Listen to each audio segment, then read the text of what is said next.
9h02, nessa manhã de terça-feira, dia 4 de abril, comecinho do mês, abril de 2023, e nós temos o prazer de receber em nosso estúdio, hoje a nossa repórter Priscila Pimentel, o jornalista Álvaro Pereira e o nosso convidado especial, Padre Rui, que é o pároco da paróquia Nossa Senhora das Graças de Coromandel. Bom dia, Álvaro, bem-vindo mais uma vez. Bom dia, Pedro, bom dia, ouvintes da Gerais FM, bom dia, Priscila, bom dia, Padre Rui, um prazer enorme, uma honra recebê-lo aqui nos estúdios da Gerais FM, ao vivo, nessa Semana Santa, né? Nós estamos aí no início, né, da celebração, da rememoração dos últimos dias, né, de Jesus Cristo, né? E a Semana Santa simboliza tudo isso, né? Então, é um prazer muito grande recebê-lo aqui nesse momento tão importante aí para a história dos católicos, mas também dos cristãos, né, de uma maneira geral.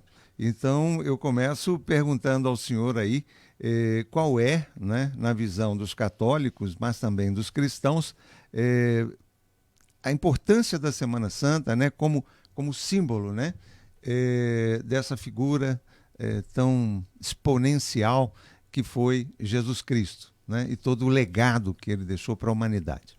Sim. Bom dia a todos e bom dia a vocês, e agradeço na pessoa de vocês a oportunidade que estão nos oferecendo. E, bom, nós estamos num tempo, celebrávamos aí, fechando domingo passado, há 5 semanas quaresmais. Quaresma é um tempo de 40 dias, que vem do latim, é um tempo de reflexão, de interiorização, de reavaliação, embasado em 3 pilares: jejum, oração e penitência, para que a gente possa rever, com a ajuda de Deus, com o nosso esforço, e corrigir aquilo que precisa ser corrigido, melhorado, endireitado, né, e retraçar metas, né, para que nós possamos melhorar, crescer, ser mais socializado, socializar, humanizar, né, para que nós possamos melhor viver aquilo que nós somos, gente, pessoas, né, cristãos, melhor amar, servir o nosso próximo, segundo os desígnios, a vontade de Deus. E domingo passado, nós católicos, não só aqui de Coromandel, mas a nível de mundo, nós podemos dizer assim, abrimos a Semana Santa, porque o Domingo de Ramos é esse portal que nos introduz nesses 3 últimos dias da Quaresma, que é um tempo forte, um tempo mais forte ainda assim, que de mais reflexões, de mais interiorização, para a gente rever, reavaliar, para que nós possamos, assim, atingir o objetivo, a finalidade desse tempo pela qual a Igreja introduziu, que é celebrarmos a Páscoa. A Páscoa quer dizer passagem, passagem para uma vida melhor. Passarmos para uma vida mais digna, mais decente, seja na vocação, seja na profissão, seja como cidadão, seja como cristão. Bem, a Páscoa ocorre a partir de domingo e da ressurreição de Cristo, né? Simboliza principalmente a ressurreição, o renascimento espiritual de Jesus Cristo. Mas eu gostaria que o senhor falasse um pouco da semana como um todo e, se possível, até da simbologia de cada dia, né? O senhor falou que a Semana Santa começa, na verdade, com o Domingo de Ramos, né? Sim. Então, fala primeiro sobre o Domingo de Ramos, para a gente entender um pouco mais todo esse ritual da Semana Santa. O Domingo de Ramos, como eu disse, é esse portal, né? É uma celebração um pouco diferenciada, porque é a única celebração que há 2 evangelhos. E a celebração inicia fora da igreja com a pequena procissão e antes da procissão, a proclamação do Santo Evangelho. A subida de Jesus, quer ressaltar e passar a mensagem para nós, o evangelista,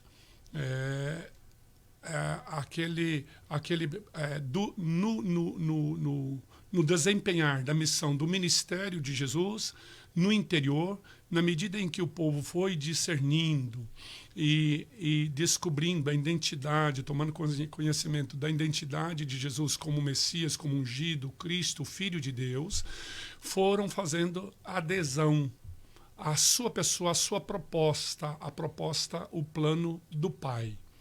E esse povo subiu com Jesus para que ele ia fechar o seu ministério, o seu apostolado, a sua missão, pela qual ele foi designado em Jerusalém. E ele havia já dito várias vezes que nenhum profeta deveria morrer fora da cidade, da capital.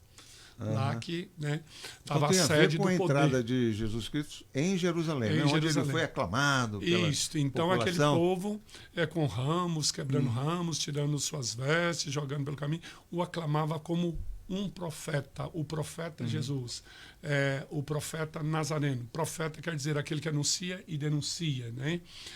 Aquele servo sofredor, aquele que foi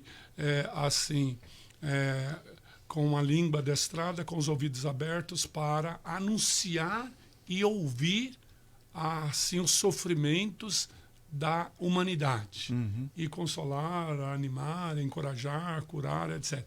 E esse povo sobe o aclamando, porque não é uma procissão de adoração nem de veneração, mas sim de exaltação. Então eles entraram com Jesus em Jerusalém, o aclamando como esse profeta, como o Cristo, como ungido, né? Como o Filho de Deus. Quando ele entra em Jerusalém, alarmou toda a cidade, todos os habitantes, porque ali estava a sede do poder, sobretudo ali os grandes, as estruturas, etc., né? Dos sumos sacerdotes, os doutores da lei, os anciãos, que são as pessoas mais idosas do judaísmo, que é muito respeitado, né? Goza de uma credibilidade muito forte.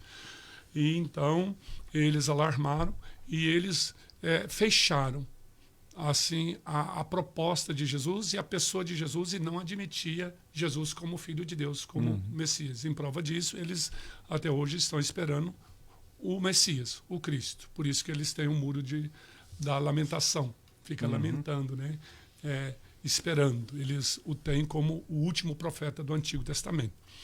Então, assim, começa Jesus com a sua proposta, com aquele povo que sobe, mexe, gangorra as estruturas. Me desculpa esse termo, gangorra, mexeu com as estruturas pecaminosas. Me desculpa aqui, ou jogar uma pitada de sal, como nos dias de hoje, né? Mexeu, vai perder a oportunidade, né? Fazendo um link com o momento que a gente... Exato. Mexeu nas estruturas. Então isso fez com que os sumos sacerdotes, os doutores da lei e os anciãos começassem fizessem um trabalho de manipulação e comprar aquele povo que subiu com Jesus, o aclamando como rei. E aquele mesmo povo que subiu associando aqueles que não concebiam Jesus como Filho de Deus, eles viram contra Jesus. E estava em ocasião a festa da Páscoa dos judeus, que é a Páscoa da saída do povo do Egito, né? Do Egito. A libertação dos Exatamente, judeus. a libertação do Egito. Porque uma vez ao ano eles se reúnem para agradecer e externalizar a sua gratidão, né, a Deus. Então, e nessa ocasião, eles premiavam um ladrão, soltando, né? E assim, e aqueles transgressores eram crucificados dentro dessa festa, nesse contexto de festa, na entrada da cidade, para que todos pudessem, ao entrar na cidade, pudessem ver ali, porque a cruz era a ferramenta, era o instrumento de pena de morte. Para servir de exemplo até, né? Oi?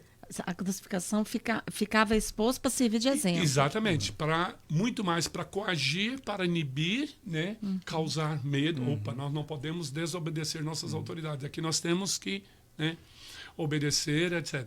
Então, eles aí eles conseguem entregar Jesus ao governador Pilatos. E Pilatos começa a questionar Jesus e vai discernindo, como o evangelho deixa bem claro, o evangelista muito assim deixa bem claro que ele foi percebendo que Jesus era justo e que havia sido entregue por inveja, medo, insegurança de perder os seus postos, seus cargos, sua posição. E aí ele começa, e tinha um bandido lá, um transgressor, que ia ser premiado, né? E aí aparece Jesus, neste momento também, Barrabás, né? E Jesus. E aí ele começa a apresentar, né? Jogar para o povo, fazer esse julgamento e fazer a escolha de qual que eles queriam que fosse premiado, solto. Então, aí eles gritaram, né? Solta Barrabás e crucifica Jesus. Né? E aí a esposa de Pilatos tem um discernimento, é mais assim, sensitiva, ela percebeu assim, nos atos, na história, na trajetória de Jesus, que ele era injusto. E ela manda um recado para Pilatos: cuidado com a decisão que você vai tomar com esse homem, porque ele é justo. E eu estou preocupado. Né? Aí ele fica mais assim. Aí quando ele recebe esse comunicado da esposa, ele fica mais atordoado, mais inseguro, Pilatos. Aí é onde que ele pede uma vasilha de água e lava as mãos, que quer ressaltar o ato covarde, porque ele era a autoridade maior que poderia impedir, tomar, né? Exatamente. Aquela ação. Aí ele entrega a Jesus, olha, eu não sou responsável pelo sangue desse homem, que é o sangue, aí a Assembleia grita, né? Que o sangue dele caia sobre nós e nossos filhos, sobre nossas cabeças e nossos filhos. E aí Jesus é entregue e solta Barrabás.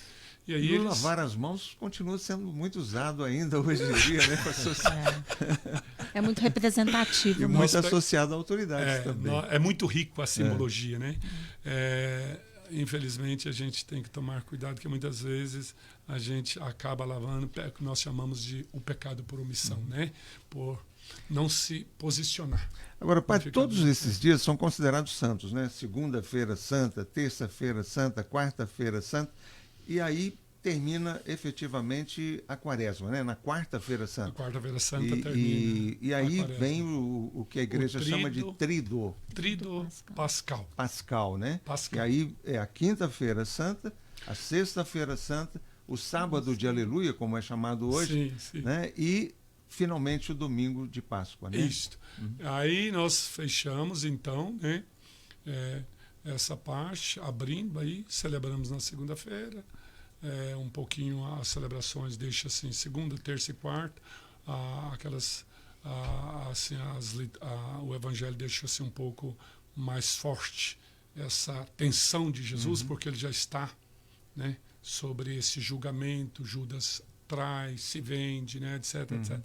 Aí fecha na quarta-feira, meia-noite, a quaresma. Inicia-se o Tríduo Pascal. Paixão, morte e ressurreição. Na quinta-feira, na parte da manhã, nós temos assim a missa diocesana.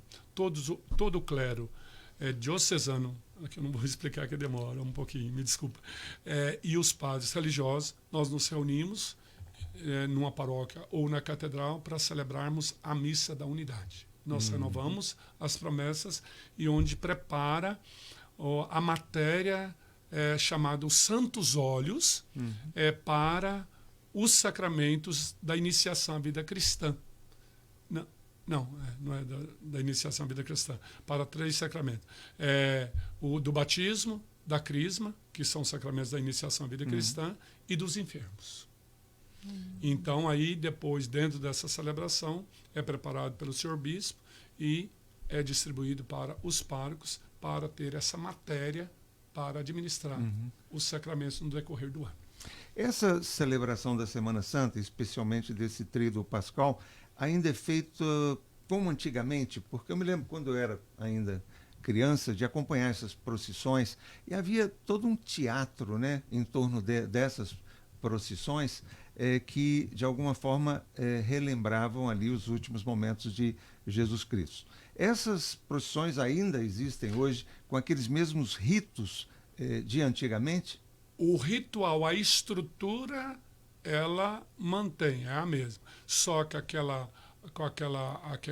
como você usou aí, esse teatro, a expressão da religiosidade popular, como eu havia dito, nós fomos evangelizados pelos portugueses, então foi uma forma assim de celebrar fazer acontecer uma encenação. Uma dramatização, uma talvez dramatização, seja o termo me desculpa, mais melhor. correto, né? Isso, uma dramatização para levar a melhor compreensão da mensagem do Evangelho. Então, só que E era muitas bastante vezes... impactante. Eu me lembro como Sim. criança que eu ficava muito impactado A por aquilo. Verônica, né? Exato. Verônica ali, Exato, a procissão do encontro, né? Exatamente. A vigília, né? A vigília. Eu achava aquilo muito representativo, assim, muito simbólico. Retomando lá, depois dessa missa do primeiro dia, do Tríduo Pascal, né? A quinta-feira, a parte da tarde, nós nos reunimos para celebrar. Fala-se em grego, memória quer dizer, não é lembrança, é atualização.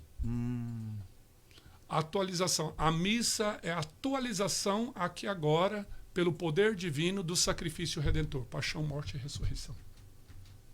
Não é uma recordação, não é um teatro, não é uma lembrança, é a atualização. A palavra você pode... Por isso que ele, na Quinta-feira Santa, quando Jesus celebra que ele, o sacerdote por excelência, ele diz, fazei isso em minha memória. Memória, em grego e em hebraico, quer dizer atualização. Na medida que você celebra, você atualiza. Mais uma vez, que a missa é a celebração, a rainha das celebrações, a rainha dos encontros, a rainha das orações. Por quê? Porque ela é a atualização do sacrifício redentor, atualizada aqui agora pelo Espírito, pelo poder de Deus, o Espírito Santo. Né? Jesus, dentro da celebração, por isso que a celebração ela não deva ser assistida, nós temos trabalhado muito nesse sentido, Pedro está lá, a gente vê, né? A participação, a assembleia não deve ser uma assembleia passiva, mas ativa. O sacerdote é aquele que preside, a assembleia ela concelebra com o presidente, que é o sacerdote, né? O padre.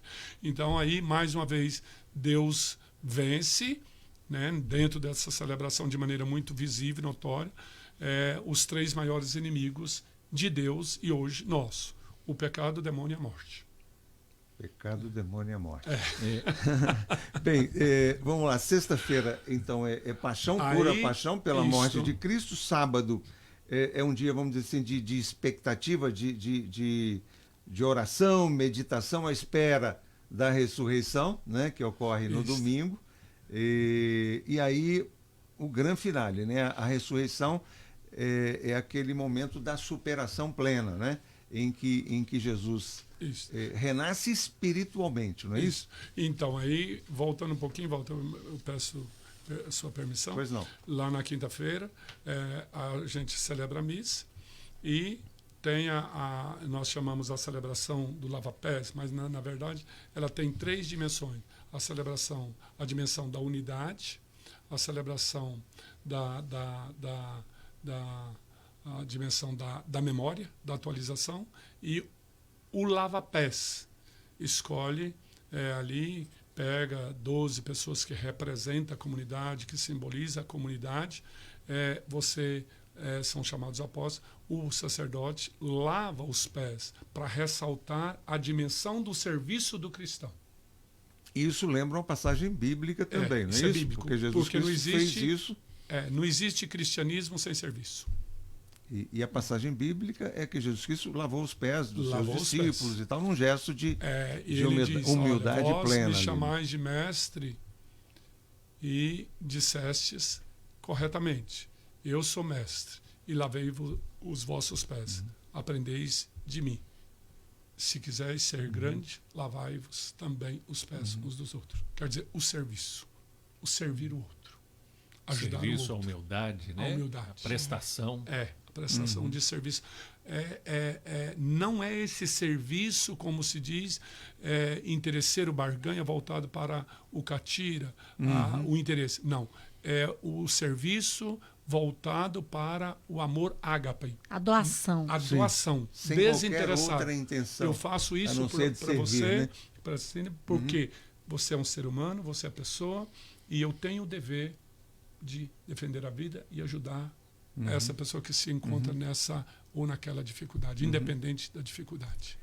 São muitas as mensagens, então, que a Semana Santa deixa aí para Sim, ela é riquíssima, riquíssima. para todos nós, né? Para todos nós. Aí passando para sexta-feira, depois que termina a celebração,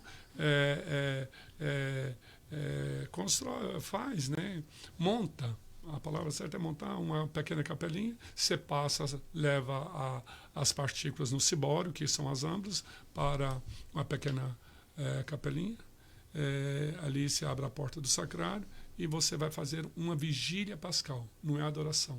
Você vai fazer sua preparação, vai continuar refletindo, meditando, etc. Na sexta-feira santa, que é a sexta-feira da paixão, não há missa em lugar nenhum do mundo. Nós celebramos uma paraliturgia. A celebração da palavra, consagra-se um número maior de partículas para que nós possamos, assim, nos alimentar da palavra na sexta-feira e também do Cristo, presença permanente na hóstia consagrada. Aí precisaria nós entrar no capítulo 6, etc. Mas aí, né? Então, e adoração à Santa Cruz. Nós vamos meditar ali ao reverenciar-se diante da cruz, né? Até onde vai a ternura, a compaixão, o amor ágape desse Deus por nós. Esvazia-se e entrega seu próprio filho. Você é pai, vocês são pais, vocês sabem disso. O valor, a grandeza de um pai, de um filho. Né? Então, entrega seu filho em razão da dignidade da vida do outro. Leva a gente a refletir, meditar essa dimensão. Padre Rui, o senhor mesmo já nos disse agora anteriormente dos 3 pilares aí desse período quaresmal, incluindo-se um deles o jejum, né, que é um dos pilares até talvez mais praticados e mais comuns, né, da sociedade católica. E durante esse período quaresmal, muitos católicos fazem o jejum, se abstêm de algumas atividades, se abstêm de bebidas, de comidas, enfim, né, de várias coisas. E chega no sábado da Aleluia e desconta, né, os 40 dias. Os 40 dias. Pode ou não pode? É certo ou não é? Eu não digo assim que não... Esse verbo não poder, eu acho ele pesado. Não deve. Não deve. Porque a igreja nos pede o jejum somente 2 vezes ao ano. Na quarta-feira de cinzas e na sexta-feira santa. Mas ela deixa facultativo. Quem quiser fazer, pode fazer. Só que nós devemos fazer o jejum, assim, abster-se em razão da finalidade para a qual a igreja instituiu como mãe, que é a nossa conversão, o nosso crescimento. Se eu faço um jejum sem essa finalidade, ele não tem significado, não tem sentido. Tem gente que faz jejum durante toda a quaresma, né? Mas isso aí é livre-arbítrio, né? Cada um que tome a sua decisão. Porque o jejum, você abstendo-se, quebra um pouco do nosso orgulho, nos leva a sentir mais sensato, mais sensíveis diante daquele outro que se encontra naquela situação. E há quem faça o jejum para receber alguma graça. Exatamente. Também, como uma promessa, uma coisa assim. Etc. Né? E se sexta-feira da Paixão é luto absoluto, domingo da ressurreição, eu estava vendo aqui, uma breve pesquisa que eu fiz sobre a Semana Santa, é um dia de alegria para os cristãos. Está dizendo aqui que foi nesse dia que, segundo a Bíblia, Jesus ressuscitou e fez ao menos 5 aparições, uma delas para Maria Madalena e outras para os seus discípulos, né? E que o domingo é o dia em que os cristãos anunciam a verdade de que Cristo venceu a morte, indicando que um dia também serão salvos. Então essa mensagem final aí da Páscoa. Fechando aqui, Valdo, me desculpa, na sexta-feira, ao ser crucificado, Jesus sendo crucificado, no sábado nós celebramos a vigília pascal, continuamos em silêncio, os discípulos fogem, medo. Olha, se fizeram isso com o nosso mestre, o que não farão conosco ao descobrir que nós éramos amigos dele, íntimos dele? Então eles fogem para um povoado chamado Emaús, e tarde da noite, uma das pessoas que você sabe que o sentimento da gratidão ele é muito forte, né? De sábado para domingo, Maria Madalena, aquilo que nós conversávamos, né? Ela que devia tanto a Jesus por ter saído tido força para sair, ele acolheu, ele não condenou, Deus não condena. Não julgou, ele, né? Não julgou, ele acolhe o pecador, e orienta, instrui, mas respeita o nosso livre-arbítrio. Ele não muda a vida, nos ajuda a mudar. Esse é outro ensinamento importante que vale para a vida, né? Não ficar julgando as pessoas. Exato. Assim. Eu me lembro muito de um professor dizer assim, nós não precisamos condenar, porque ele já sabe o estado que ele já se encontra. Acho que o maior julgador é a própria consciência, né? Sim. Eu não posso julgar porque eu não sou juiz. Eu devo fazer com que a pessoa, ela por si, ela se avalia. Ela se avalia, ela se julga, ela se veja, se enxerga e toma uma decisão. Eu não posso tomar decisão pela pessoa, né? Então aí Maria Madalena, voltando, retomando lá, ela profundamente machucada, ferida, né, que ela se tornou discípula de Jesus ao se libertar daquele tipo de vida, ela interagiu com os discípulos, com as primeiras comunidades, né? Então ela se encontrava com Jesus e eles todos com as portas, janelas fechadas, simbolicamente quer dizer a mente fechada, coração fechado, não entenderam nada, não havia entendido, compreendido. Eles vão vir aqui, eles vão vir aqui, eles vão vir aqui. Mas Jesus já havia falado que ao terceiro dia ia ressuscitar. Ia acontecer isso, aquilo, outro, tal. Mas ao terceiro dia ele ia ressuscitar. Maria Madalena sai à noite, de madrugada, às escondidas, e vai ao túmulo chorar. E o judeu, não sei hoje, mas eles não enterravam assim como nós, né? O túmulo assim, mas nos barrancos. 2, 3 metros, e preparavam a pedra e colocava ali, sacrificava animais, e com o sangue dos animais fazia uma lama na terra e colava a pedra na boca do túmulo. Então era fácil.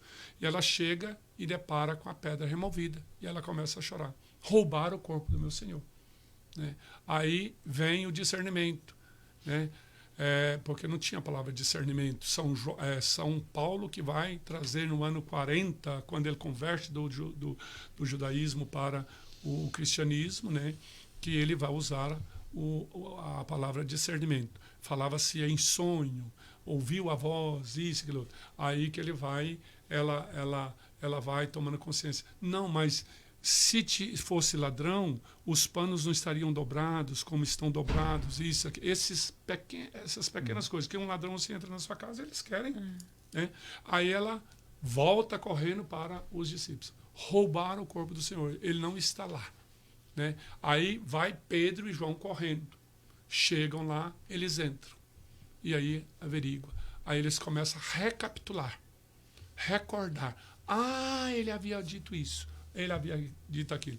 Aí volta, entra aquelas aparições que os evangelistas narram. São 7 aparições e cuja finalidade, com provas, hoje a ciência já prova para nós, a finalidade, o objetivo das aparições é provar que a vida venceu a morte.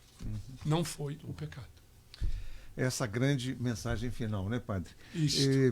Eu lhe agradeço muito pela presença aqui nos estúdios da Gerais FM, na Semana Santa, e passo a palavra para que o senhor possa fazer aí as suas considerações finais, convidar aí os fiéis para todos os ritos, né, que ainda vão ocorrer em Coromandel e toda a nossa região. Isto. Eu agradeço mais uma vez a Gerais, né, FM, essa oportunidade. E quero estender aí meu convite como padre, que é pai espiritual, como se diz, né? Para que nós possamos aproveitar esse tempo para você investir em você, buscar, rezar, buscar as graças, as bênçãos de Deus, fortalecer em Deus assim, e para enfrentar os desafios, as dificuldades do dia a dia, na sua vocação, na sua profissão, e procurar ser melhor cada vez mais e crescer como gente, como pessoa, porque nós estamos aqui como embaixadores. Nós vamos embora, né? Isso aí. E fica meu grande abraço a todos e desde já eu desejo uma feliz Páscoa, que aconteça a Páscoa nas famílias, entre nós, com nossos amigos, na vocação e na profissão. Muito obrigado, padre Rui César de Mendonça, pela sua presença, por essas informações aí sobre toda essa programação da Semana Santa. Muito obrigado, Priscila, Pedro. Obrigada. Muito obrigado aos ouvintes da Gerais FM.